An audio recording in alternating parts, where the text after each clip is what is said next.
I'm Annie. And I'm Leah.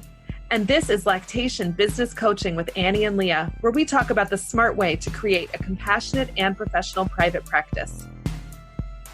Let's dive in.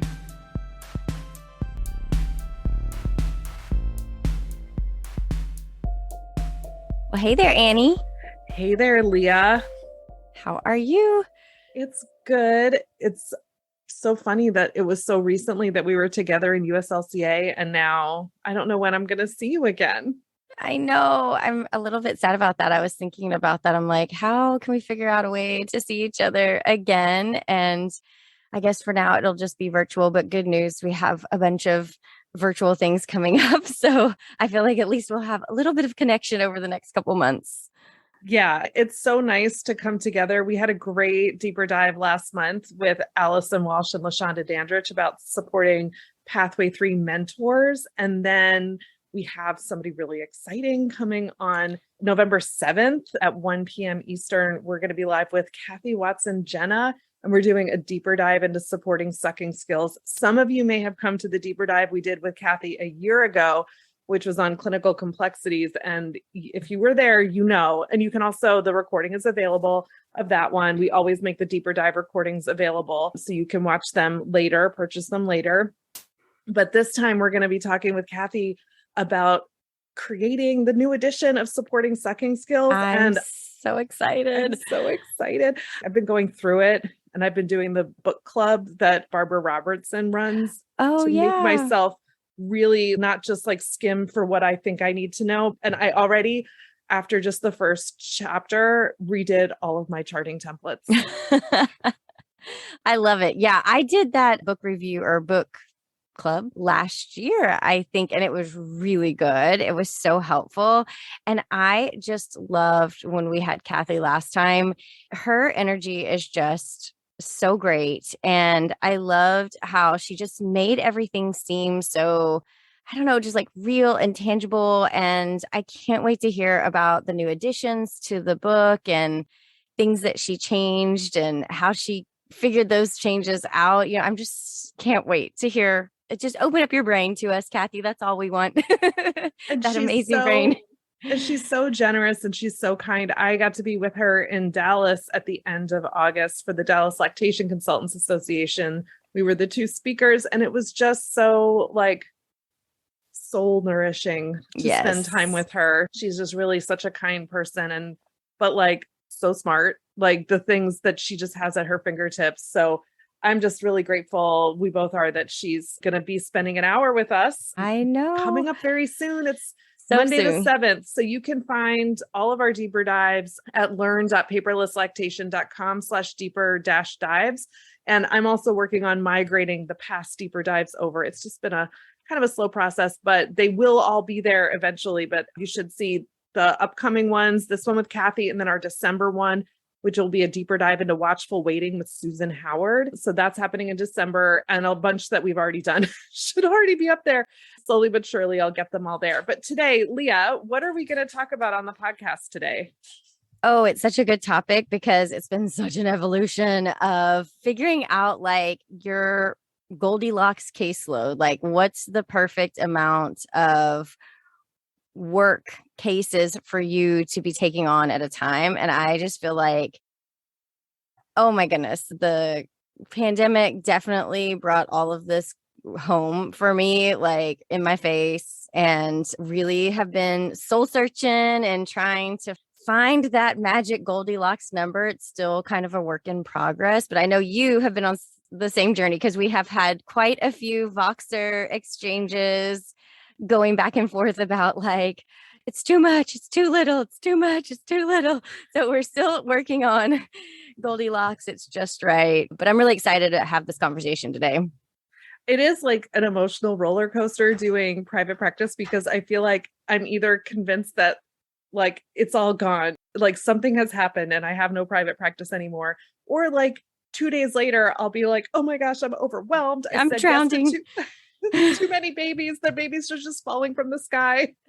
Yes, it really does feel like that. And it's kind of like keeping your like emotional self balanced through that, I think is really hard, but also like I feel the second I put up more boundaries and say, I'm going to reduce my load, or I'm going to stop my day sooner, or, any number of things that I'm trying to work on as far as like finding my Goldilocks caseload, like I get a lot of emotion in it. What if I back off? What is that going to do to my business? Or I have to keep pushing hard. I've been pushing hard for 10 years. Maybe I need to keep pushing hard for another 10 years. And then my body's like, no, you won't. No, you won't. And also just like the emotional toll, we all go through cycles of, I think, you burnout and just this, especially coming out of the pandemic when everything was so stressful, we all had this added layer of stress on everything we were doing. I feel like I've heard burnout 1,000 times from every provider in healthcare right now is feeling that. But I'm really finding it challenging to both set the boundary and to push hard, like to find my emotional, just like balanced state and all that. It is, I find it really challenging for me because I think one thing I realized during the pandemic was that I think like my stress response is work.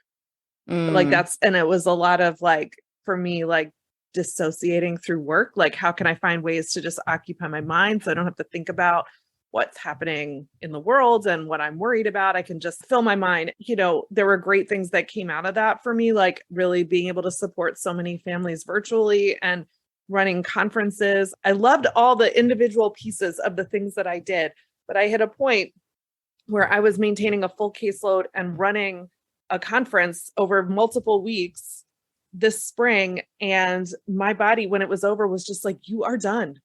Like you need to stop. And all of a sudden it was funny too, that like, I guess like desire to maximize every second of my day. It was kind of like it went away in a way that I felt like I was like waking up or like was like stepping out of the shower or something or like the clouds parted. I don't know. I'm making it sound more mystical. Yeah, no, it sounds but it familiar. Really was like, I was like, you have to stop. Like, you can't do this. And I'd said that to myself many times, like, okay, you got to slow down. You have to like take a break. But this time I was like, no, it was real to me. And so I really took a very light summer. Both of my kids had nothing to do because they're too old for camp and too young to work. And I was like, I'm just going to pretend like we're back in our real homeschooling days and spend time with them and hang out with them and read books and go places and spend time in nature. And then the thing that happened was that I got to the end of the summer and I was like, my soul feels very revived. My bank account, not so much. Right. I know, because that's like the other side. Like we're talking a lot about like our emotional needs and burnout and just the stress level of having a very busy caseload. But the other factor is we're trying to make money and contribute to our family needs and support ourselves. So yeah, you can be as rested and revived as possible. But if you can't pay your grocery bill or your rent, then you're definitely going to have a whole new level of stress coming up. So there really is like all these, I think of, just all these convergence of needs that come up that then make out this like Goldilocks thing, and it's like the needs of your clients, the needs of the community, your needs, and then like your financial needs. I'm sure there's many other pieces to it, and that's really hard to find, like find that really sweet spot. I feel like the financial piece too is it often ends up being the most pressing, and especially because like the reason I could take a lighter summer was that my husband was working a lot more this summer and he's a freelancer. So there's like a trade-off that has to happen. We sometimes we're like, we're always going to be a one income family. like one is working, you're gonna work more, but I'm gonna work like more. that's a different kind of Goldilocks. But like just having that, like we do need to have income coming in, like that just financial insecurity, like when you're not able to meet your basic needs. And I've certainly been there in my life where I'm like, oh no, I overdrew my bank account to pay rent. Like my husband and I still talk about those days, and they sometimes don't feel that far away, all of the uncertainty with the economy. But inside of that, we can't bring that energy to our clients. So like one thing Right. that can happen with that income insecurity is that you're like, okay, I'm going to work, stack your schedule. And then you have all these really people with these really complicated needs. And you're like, I can't Can't remember. I give. can't keep track of you. I'm trying to Yeah. see you through. What is that like for you to really look at what is a caseload? What does that even look Yeah. like? And you have to be so careful because like you could have 10 cases that are the like, oh, you just needed to like tweak your latch and lean back a little bit and then everything's perfect, and then you can have that wave of 5 people who keep you up at night because they're so complex and so many referrals needed and so much coordination of care, and you don't have any warning signal of like, alarm that's going to go off like, here they come, be prepared, move all your other activities out of the way because this caseload or this specific case is going to be really intense. So I think when you're contemplating what is my perfect caseload, you almost have to build in a buffer for the more intense cases that need our extra support and hope that you get a mix. Sometimes this doesn't happen because I feel like things always come in waves, but hopefully you also alternatively get a little bit of a mix of these less intense caseloads. But I do think it's, so important to recognize that there are always going to be those cases that are going to go outside of our normal care. I just feel like you have to be prepared for that and almost built in like a plan for when that's happening. And I oftentimes, if I'm getting through a week, and I usually am booked out a week or a week and a half, if I'm getting through a week and I'm like, whoa, so many of these people need follow-ups, then I will start like blocking spaces that week or week and a half later because I'm like, I need to make space for this. And sometimes I'll even block them once I read their intake because I'm like, oh, nope, just leave some space open because this intake, I think I'm walking in on something pretty intense. How about you? How do you manage that? Well, that's a great tip about blocking time based on the intake. I have never thought about doing that, but it's so smart. I have done the like, I'll just block everything in intake queue and it'll just say hold for existing clients. And then like once I have all of them sorted out, then I'll reopen it and then some new people can come in.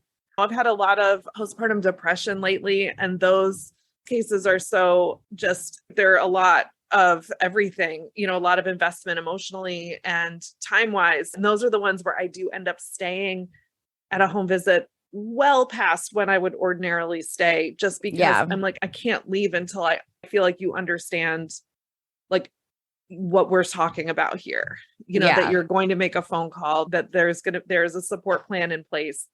Not that I'm there because I'm not there being their therapist at all. Like a lot of times I'm just like, they'll just keep asking questions and I'll keep, trying to answer them about their care plan, but then saying like, but we also need to address the mental health piece or the anxiety piece and I'm not the person for that. But those really like, I stay a long time.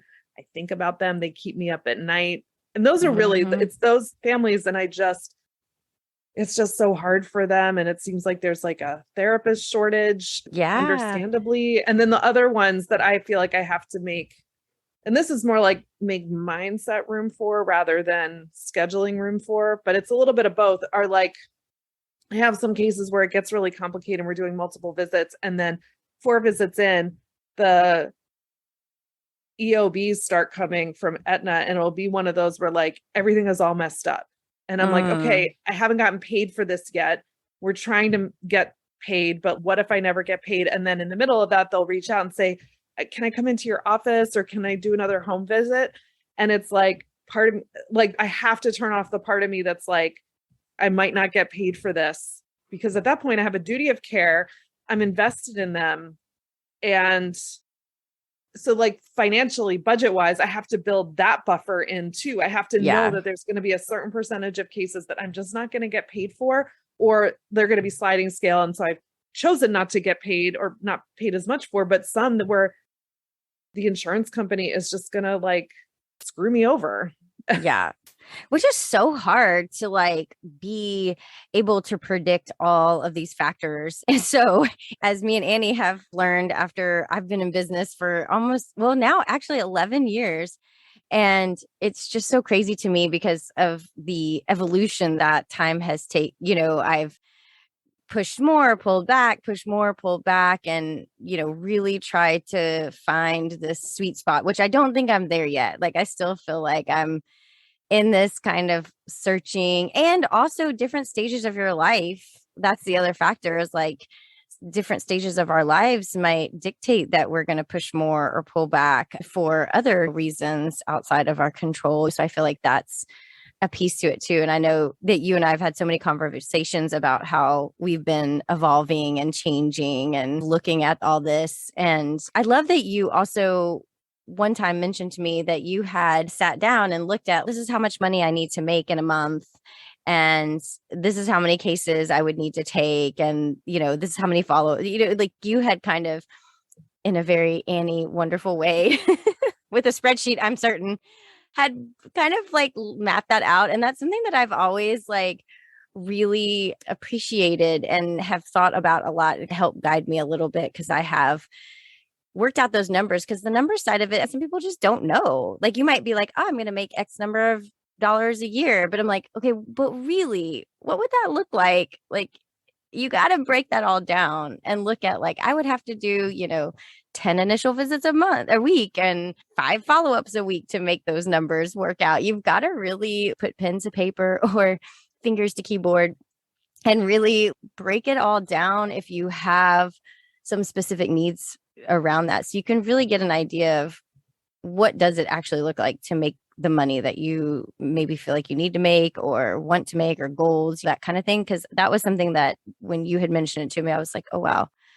I think I had a very rough idea of that. But then when I started putting the numbers down and mixing it up, because I have a lot of different places that I get income from, different settings. And so I was like, oh, I could add more here or take away some here. And that's been super helpful for me too. So thank you, Annie. Oh, sure. Where it's been helpful for me is like when I'm feeling, it's helpful as like anxiety assuager. So when I'm like, oh my gosh, like I haven't worked enough this month, and then I can actually go in and I can run my month to date and year to date. And I don't look at the income, I look at the number of sessions that I did. Yes. And I can compare it to last year. And then I can say, oh, look, I'm actually ahead of my yearly goal. And then I'm like, okay, I will take off a morning. I'm allowed to do that because I'll make it up. And then it also, and it prevents me from doing things like being like, I'm going to see 10 people this week. I'm just going to say yes to everything and not see my family. It just stops me from making those really impulsive. I tend to be very impulsive and like kind of panic. Thinking I'm a look before you leap person. Leah knows this about me.